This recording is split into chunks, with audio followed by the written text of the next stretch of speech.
사도행전 9장 32절에서 43절까지 말씀입니다.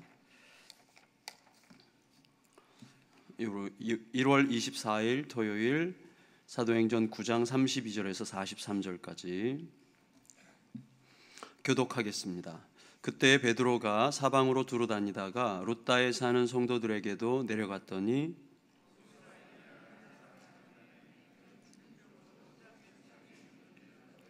베드로가 이르되 에니야야 예수 그리스도께서 너를 낫게 하시니 일어나 내 자리를 정돈하라 한데 곧 일어나니 욥바에 다비다라 하는 여제자가 있으니 그 이름을 번역하면 도루가라. 선행과 구제하는 일이 심히 많더니 룻다가 욥바에서 가까운지라 제자들이 베드로가 거기 있음을 듣고 두 사람을 보내어 지체 말고 와달라고 간청하여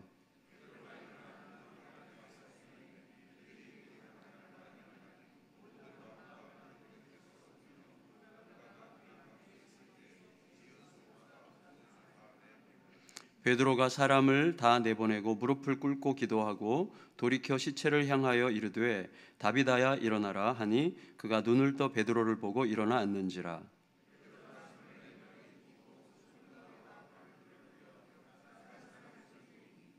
온 욥바 사람이 알고 많은 사람이 주를 믿더라. 베드로가 욥바에 여러 날 있어 시몬이라 하는 무두장이 집에서 머무니라. 아멘. 어제까지 사도 바울 선생님의 회심 과정을 묵상했습니다. 참 진짜 놀라운 일이죠. 핍박자가 옹호자가 되었고 가장 극렬하게 반대하던 자가 가장 적극적으로 찬성하는 자가 되었습니다. 예수님을 피고석에 앉혔던 자가 예수님의 증인과 변호인이 되는 엄청난 변화가 일어나게 됐죠. 굉장히 극적인 변화죠. 역전의 이야기가 너무나 드라마틱하게 이제 이루어진 것입니다. 참 상상하기 어려운 일이죠. 어떻게 그렇게 순식간에 바뀔 수 있는지 하나님은 그렇게 하십니다. 이 과정에서 제가 생각해 보면서 성도들이 한 게 뭔가 이렇게 생각해 봤어요. 이렇게 극렬한 핍박이 시작되고 극렬하게 반대하는 자들이 사방에서 일어나고 또 사도 사울이 하나님의 사람들을 잡아다가 옥에 가두고 또 극단적인 핍박의 과정을 거치게 하기 위해서 다메섹까지 쫓아오는 이 압박해오는 상황 속에서 성도들은 뭐 했을까? 성도들은 뭐 했을까요? 계속해서 복음 전했죠. 마치 그것과 별 상관이 없다는 듯이 실제로는 굉장히 두려웠을 것이고 떨렸을 것이고 굉장히 힘들었을 것입니다. 그럼에도 불구하고 계속해서 그들은 복음 전하는 일을 멈추지 않았어요. 우리가 어떻게 알 수 있습니까? 11장에 가보면 핍박으로 흩어진 자들이 복음을 전했다고 그랬어요. 핍박으로 흩어졌어요. 핍박으로 흩어졌다는 것은 상당한 곤고함이 있죠. 핍박받아서 급하게 쫓겨난 사람들이 계속 그들이 하는 일은 복음을 전하는 일이었어요. 단순히 복음을 전하는 게 아니라 계속해서 하나님께 여쭙고 성령께서 어떻게 이끄시는지를 계속해서 생각하면서 가는 거죠.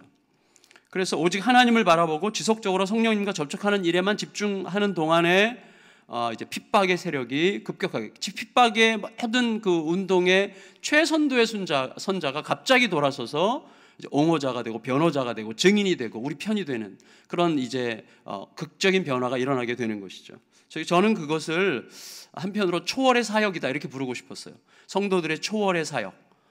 그러니까 초월이라고 표현할 때 우리가 이 땅에서 뛰어나서 저 세상만 바라보는 게 아니고 늘 기도하고 기도원만 다니는 이런 의미가 아니라 누군가 얘기할 때도 주님과 이야기하면서 이야기하고 어떤 일을 할 때도 주님의 이끄심을 느끼면서 이야기하고 또 일을 하고 일하는 동안에도 하나님께서 뭘 원하시는지에 계속 집중하면서 하는 그 시간을 초월의 시간이라고 부르고 싶고 또 초월의 사역이라고 부르고 싶었습니다. 그래서 지난 목요일 날 아침에 묵상하면서 이렇게 제가 적었어요. 우리 교육자들 묵상하는 그 밴드가 있는데 공격이 최고의 방어라고들 하지만 우리가 축구 같은 거 할 때 뭐 운동할 때 공격이 최고의 방어라고 이야기하는데 그리스도인들에게 있어서 최고의 방어는 공격이 아니라 초월이다 이렇게 이제 적게 되었습니다. 우리에게 있어서 가장 중요한 시간은 바로 그 시간이죠. 상황이 복잡하고 힘들수록 내가 무엇을 의도하고 조정하고 욕망하는 일을 그만둬야 됩니다. 하나님과의 관계에 더욱더 집중하는 초월이야말로 최상의 방어라는 사실 여러분 잊지 말아야 됩니다. 정말 그게 너무너무 중요합니다. 초월이라고 할 때 그것은 현실이에요. 현실로부터 벗어난다 그 말이 아니라 가장 현실적인 대안이죠. 가장 현실적인 대안이에요. 여러분, 야이로의 딸이 죽었을 때 예수님께서 야이로의 딸이 죽었다고 이야기하는 사람들의 말을 무시하시고 이르시되 두려워 말고 믿기만 하라고 이야기하셨어. 이게 초월을 우리에게 요청하시는 거 아닙니까? 내 딸이 죽었어요. 죽었다는 엄청난 현실 앞에서 예수님은 무시하셨어요. 그 말을 원어에는 무시하시고 이르시되 두려워 말고 믿기만 해라. 왜냐하면 예수님이 현실이니까, 믿음이 현실이니까, 하나님이 살아계신 게 현실이니까 그거 믿으라는 것입니다. 그게 너무나 중요하죠. 근데 이제 오늘 본문에서는 갑자기 베드로 이야기가 등장해요. 베드로를 한번 생각해 보세요. 베드로가 현실에 아주 충실하게 살던, 현실에 충실했던 어부 아닙니까? 굉장히 현실에 충실했던 어부에서 이제는 현실을 떠나서 예수님께로 갔지만 몸은 예수님께 있고 마음은 현실에 있는 거죠. 그래서 계속해서 높은 자리를 원하는 마음으로 끝까지 예수님 십자가 앞에 갈 때까지 예루살렘에서 누가 크냐고 논쟁하는데 한가운데 있었던 사람이 베드로예요. 현실에 있었어요. 현실에서 떠나서 예수님과 함께 있었지만 몸은 예수님과 마음은 현실과 있었어요. 그러다가 이제 예수 그리스도의 죽으심과 부활과 승천과 더불어서 베드로가 초월의 사역 안으로 들어갔어요. 초월의 사역 안으로 들어갔다는 말은 현실과 무관하게가 아니라 하나님과의 관계 속에서 현실 안으로 뛰어들어가는 거죠. 매 순간. 그런 이제 베드로의 이야기를 지금 하고 있는 것이죠. 그가 어떻게, 여러분, 현실의 세상에서 가장 민감한 문제가 뭡니까? 현실을 한꺼번에 집어삼키고 현실을 무력화시키는 가장 현실적인 문제, 질병과 죽음이에요. 우리가 아무리 현실적인 욕망을 많이 한다고 해도 질병과 죽음이 우리로 하여금 모든 것을 무력하게 느끼게 만들 수밖에 없는 거예요. 질병과 죽음, 이게 대표적인 거죠. 질병이 오면 우리가 그동안 살아왔던 현실이 딱 끊어지는 거예요. 새로운 삶으로 들어가는 거죠. 질병, 죽음 뭐 마찬가지죠. 그러니까 이 세상에서 우리가 현실이라고 생각하는 모든 것을 완전히 무력화시키는 가장 현실적인 현실이 있다면 질병과 죽음인데, 지금 베드로가 현실에 있다가 예수님과 동행하면서 현실을 추구하다가 이제 초월의 사역 속으로 들어간 베드로가 바로 그 질병과 죽음 앞에서 어떻게 사용받고 있느냐를 지금 보여주고 있어요. 오늘 본문에서. 그래서 저는 질병과 죽음으로 대변되는 현실의 고통 앞에서도, 그리고 우리들의 가장 고통스러운 현실의 문제들 앞에서도 우리가 주님과 만나고 성령의 이끄심을 받는 초월의 시간이야말로 가장 중요한 거다, 이 말씀을 드리고 싶어요. 오늘 본문을 통해서. 그럼 베드로가 예루살렘을 벗어나서 멀리 지중해 서부 연안의 마을들을 돌면서 사역해요. 그러니까 베드로의 사역의 중심은 뭐냐? 베드로가 지나갈 때마다 거기 예수 그리스도가 남는 거예요. 예수 그리스도가. 그래서 예수께서 여전히 살아서 지금 베드로 안에서 베드로와 함께 역사하고 계시다는 사실을 계속 남기는 거죠. 그의 죽으심뿐만 아니라 그의 부활이 사실이라는 것을 계속해서 모든 사도들의 사역 속에서 계속 남기고 있는 거죠. 그래서 여러분, 예루살렘 교회가 스데반 사건을 기점으로 해서 핍박으로 이제 예루살렘 교회가 사방으로 흩어지지 않았어요. 그때 아마도 제 예측으로는 사방으로 흩어져서 지금 어디서 어떻게 지내는지도 모르는 성도들, 진짜 뭐 재산도 제대로 챙기지도 못하고 그냥 짐보따리 들고 사방으로 흩어져서 뭐 하고 있는지 모르는 성도들에 대한 안타까움이 있어가지고 사도들이 회의해서 아마도 베드로를 파송했던 것 같아요. 제 느낌으로는. 그래서 이제 여기 뭐라고 되어 있는가? 사방으로 두루 다니다가 사람들을 찾아다니는 거죠. 성도들을 찾아다니는 거죠. 이 성도 저 성도 찾아다니면서 위로하고 격려하고 그리스도 안에 머물러 있으라고 이야기하고 여기서 무슨 일을 하고 있는지를 묻고 신방하러 다니는 거죠. 그러다가 이제 루다라는 곳까지 간 거예요. 루다까지 가서 이제 있었던 이제 에피소드인데, 질병을 맞닥뜨리죠. 32절에 보니까 루다에 사는 성도들에게로 내려갔더니 33절, 거기서 애니아라 하는 사람을 만나매 그는 중풍병으로 침상 위에 누운 지 8패라. 여러분, 이게 이제 복음서가 다시 한번 여기 반복되는 거예요. 복음서에 나오는 내용이 반복되는 것 같아요. 예수님이 거기 계신 것 같아요. 어떤 사람이, 애니아라는 사람은 문법적으로 여성형이기 때문에 여자인데, 이 여인이 중풍이 이제 뭐 뇌졸중이 왔든지 풍에 걸려가지고 침상 위에 누워서 꼼짝도 못해요. 꼼짝도 못한 채 8년이 지났어요. 그러니까 사실은 절망적이죠. 절망적. 그런데 그런 상황에서 베드로가 그 여인을 봤을 때 마음속에 이거 기억하지 않았겠습니까? 여러분, 예수님과 함께 다녔던 모든 시간들이 기억나는 거죠. 우리가 보통 어떤 힘든 상황을 만나면 내가 정말 신뢰하고 믿을 수 있는 내 스승이 어떻게 하셨을까, 이런 상황에서 그거 생각하지 않겠어요? 베드로가 예수님께서 이런 상황이라면 예수님께서 어떻게 하셨을까? 예수님 어떻게 하셨을 거예요? 지금 저와 함께 계신 예수님 어떻게 하기를 원하십니까? 이런 걸 묻지 않았겠어요? 계속 묻는 동안에 그 마음속에 애니야에게 예수님께서 하셨던 이야기, 하셨던 말, 애니야야, 예수 그리스도께서 너를 낫게 하시니 일어나 내 자리를 정돈하라. 일어나라, 일어나라고 말하고 싶었어요. 일어나라. 일어나라는 말은 지금 베드로의 전용어가 됐어요. 3장에서 못 걷는 분을 일어나라, 일어나 걸으라 그랬고, 오늘 이 애니야에게도 일어나 걸으라 그랬고, 조금 있다가 다비다에게도 일어나라 그랬어요. 일어나라. 예수님께서 베드로와 함께 사역하실 때 베드로에게 주신 제일 중요한 말은 일어나라예요. 일어나라. 그래서 베드로 마음속에 그런 마음이 들어요. 일어나라고 말하고 싶은 마음이 들었고, 예수님께서 그런 감동을 주신다는 확신이 있어가지고 이렇게 얘기하는 거예요. 애니야야, 예수 그리스도께서 너를 낫게 하시니 일어나 내 자리를 정돈하라. 저는 예수님을 보는 거죠, 여기서. 왜냐하면 예수님, 베드로가 경험한 예수님은 어떤 분이셨어요? 그 입에서 말씀이 나가면 말씀이 곧 현실이 되게 하시는 예수님. 그 말씀은 어디서부터 왔습니까? 태초의 창조의 시간에 빛이 있으라 하심에 빛이 있었고, 빛이 있으라는 말씀이 곧 빛이 되었던 것처럼 예수님은 일어나라 하면 일어나지는 현실이 되었던 그 예수님을 기억하면서 이제 그 예수님의 사역이 베드로 안에서 고스란히 반복되고 있는 거예요. 일어나라 하니까 베드로의 입에서 나간 일어나라는 말이 곧 현실이 되어서 애니야가 8년 동안 못 일어났던 애니야가 벌떡 일어나는 거죠. 그래서 여러분, 어떻게 그 결과가 어떤가 하면, 지금 예수님께서 귀신 들린 자에게 귀신아 나가라, 그러니까 귀신이 나갔고, 병자에게 일어나라, 그러니까 일어났을 때 사람들은 뭘 느꼈던, 그 당시에 예수님 주변에 있었던 모든 사람들은 뭘 느꼈어요? 아, 예수님 안에 하나님이 계시는구나, 이걸 느꼈던 것처럼 지금 베드로가 이 애니야에게 일어나라 할 때 사람들은 다 느끼는 거예요. 뭘 느껴요? 베드로 안에 예수님이 계시는구나 하는 걸 느꼈어요. 그걸 어떻게 할 수 있는가 하면, 모든 사람들이 놀라서 그 이야기를 들은 사람, 본 사람들이 어떻게 했어요? 베드로에게 돌아오지 않고 주님께 돌아왔죠. 주님께. 35절 읽겠습니다. 35절 시작. 루다와 사론에 사는 사람들이 다 그를 보고 주께로 돌아옵니다. 제가 알게 됐어요. 사람들에게 주목받고 칭찬받고 인정받는 목사가 되는 길을 은연중에 추구하는 게 얼마나 저주스러운 일인지를 알게 됐어요. 갈수록 정말 많이 느끼게 되는 것 같아요. 갈수록. 그래서 요즘에는요, 뭐 전에 하나님께서 깨닫게 하셨지만, 내가 정말 하나님 앞에서 바른 길을 가느냐, 사심 없는 길을 가느냐, 하나님 앞에서 욕심 부리지 않고 가는 길을 가느냐, 그것만 늘 확인하면 되는 거예요. 그것만 확인하는데 반대자들이 일어날 수 있어요. 그게 괜찮은 거예요. 왜냐하면 예수님은 모든 사람들에게 칭찬받는 자에게 화가 있다고 하셨기 때문에 적어도 화받을 목사는 아닌 거죠.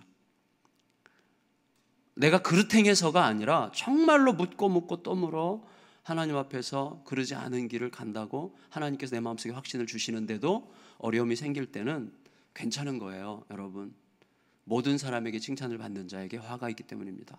그 예수님이 직접 하신 말씀이죠. 그래서 여러분, 우리가 어떤 사역을 할 때 사역의 끝에 꼭 예수님이 남아야 됩니다. 예수님. 제가 정말 꿈꿨던 건 뭐냐면, 와, 우리 목사님 좀 훌륭한 목사님이야, 뭐 이런 얘기 듣는 거 저 꿈꿨거든요. 꿈꿨어요. 그거를 하나님께서 박살 내셨는데, 훌륭한 목사로 남는 게 중요하지 않습니다. 정말로 그 사람이 지나간 자리에 예수님이 남으시는가만 중요한 거예요. 예수님이 남으시는가. 사람들이 이 사건을 보고 이 사건을 듣고 주님께로 돌아왔어요. 주님께로. 여러분, 우리를 통해서 나타나는 사역들이 참으로 예수님을 통해서 나타나는 사역들이라면 그 모든 사역들은 한결같이 사람들을 예수님께로 이끄는 사역들이 될 거예요. 하지만 특정한 사람에게로 이끄는 사역이라면 그 사역은 예수님을 통해서 나타나는 사역이 아닐 가능성이 굉장히 많습니다. 그래서 이제 이 사건 이후에 베드로가 이제 루다에서 이제 욥바로 갔는데, 욥바로 간 이유는 욥바에 사람들이 왔기 때문이에요. 루다에서 욥바까지는 여기서 기아자동차 정도까지인데 걸어서 한 4시간 이상 한 17km 정도 되는 거리라고 하는데, 욥바에서 사람들이 급하게 그렇게 걸어서 와서 베드로에게 장례식을 부탁했어요. 장례식을 부탁했거나 혹은 장례식 이상의 어떤 소망을 기대했던 것 같은데, 뭐냐면 욥바에서 무슨 일이 있었는가 하면 다비다 혹은 도르가라는 한 여인이 있는데, 여인이 사람들에게 굉장히 신망을 받고 사람들에게 참 존경받던 여인인데 갑자기 질병에 걸려서 죽었어요. 이 여인의 장례식 혹은 장례식을 치러달라고 부탁하는 거지만 사실은 그 이상의 어떤 소망에 대한 기대감이 있었겠죠. 그래서 이제 급하게 베드로가 욥바에 있다는, 가까이 있다는 얘기를 듣고 급하게 사람들을 보내서 베드로를 초청하러 사람들이 왔습니다. 그래서 이제 거기까지 베드로가 함께 갔어요. 가니까 다비다라는 여인이 있는데 아주 신실한 일꾼이었는데 그만 뭔진 모르겠지만 몹쓸 병에 걸려가지고 갑자기 사망한 것 같아요. 이 여인이 살아생전에 아마도 옷을 지어서 팔아서 선행과 구제를 많이 했든지, 옷을 지어서 사람들에게 선물로 많이 주든지, 어려운 사람들 선행과 구제하는 일에 참 신실했다고 사람들이 이야기를 했어요. 그러니까 많은 사람들에게 이 여인이 그 일을 행함으로써 참 우리에게 좀 이렇게 큰 사랑을, 그리스도의 큰 사랑을 남겼다, 이제 이렇게 여겨지던 사람인데, 이런 영적 어머니 역할을 하던 분이 갑자기 사망을 했어요. 근데 그 사람 주변에 있었던 이웃들은 소망을 잃고 싶지 않았습니다. 그래서 시신을 깨끗하게 씻어서 다르게 뉘어놓은 다음에 장례식을 치르기 전에 베드로를 초청한 거예요. 베드로가 도착하니까 사람들이 이제 베드로에게 막 이제 다비다에 대해서 이야기하는 거죠. 그래서 이 여인이 이렇게 우리에게 참 좋은 일을 많이 하셨습니다. 울면서, 특별히 이제 과부들이, 그래서 아마 과부들을 굉장히 열심히 도왔던 것 같아요.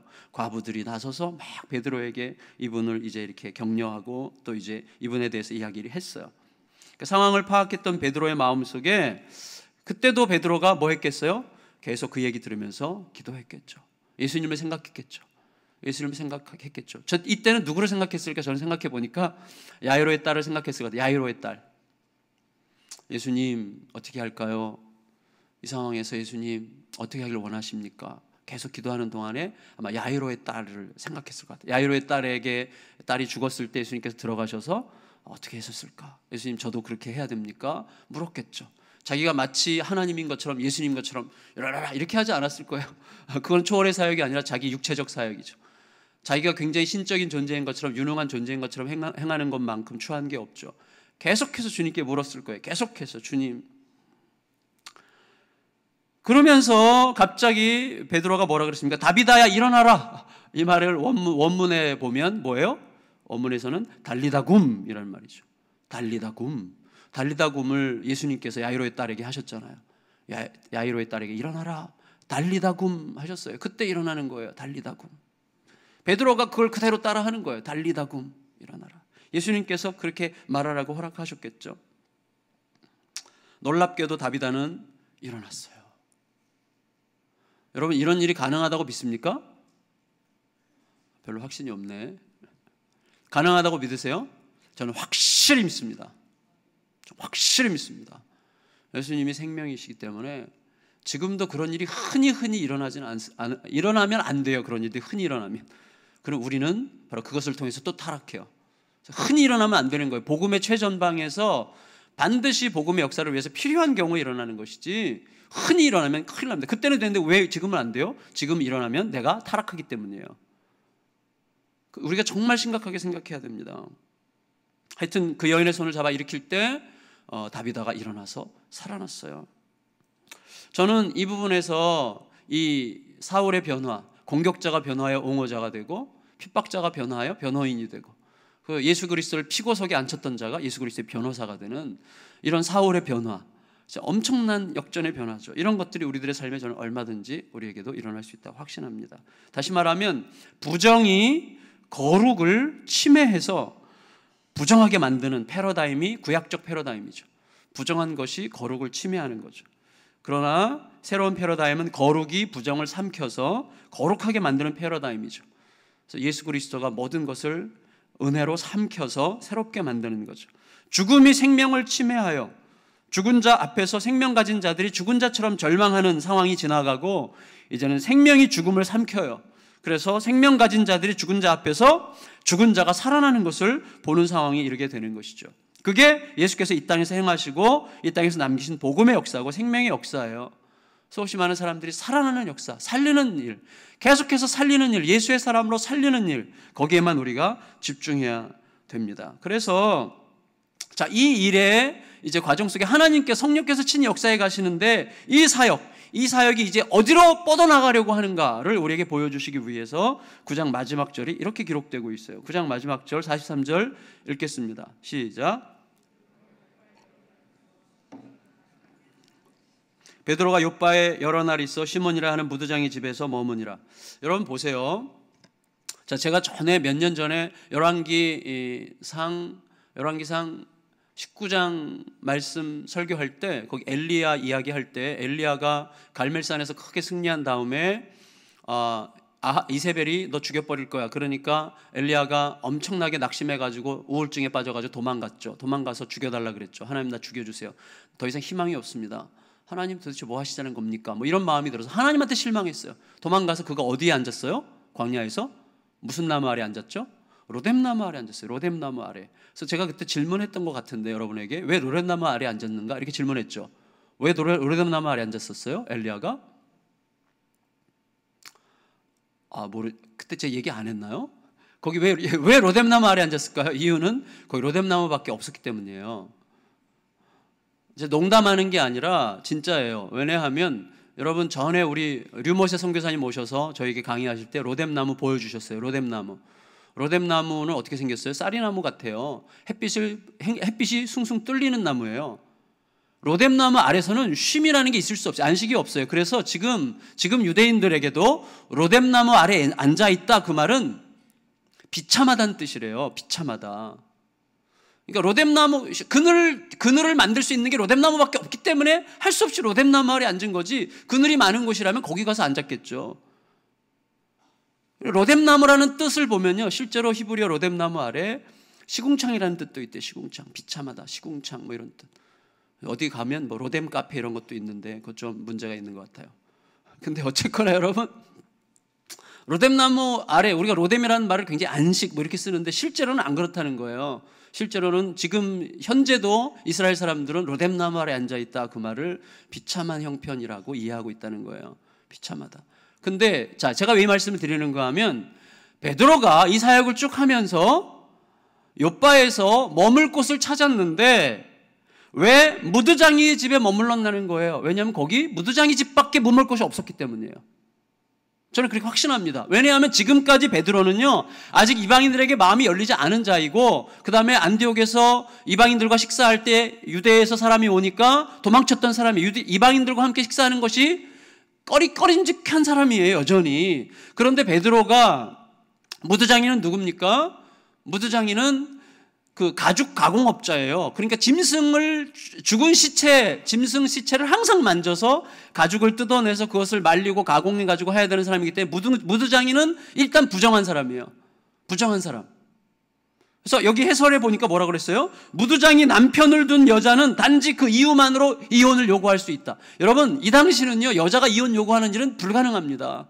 모든 게 남자 중심이었어요. 남자들이 이혼할 수 있는 요구할 수 있는 근거들이 굉장히 많았는데 여자들은 이혼할 수 있는 조건이 별로 없었는데 여기 보니까 여러분 오늘 큐티 해설서에 되어 있잖아요.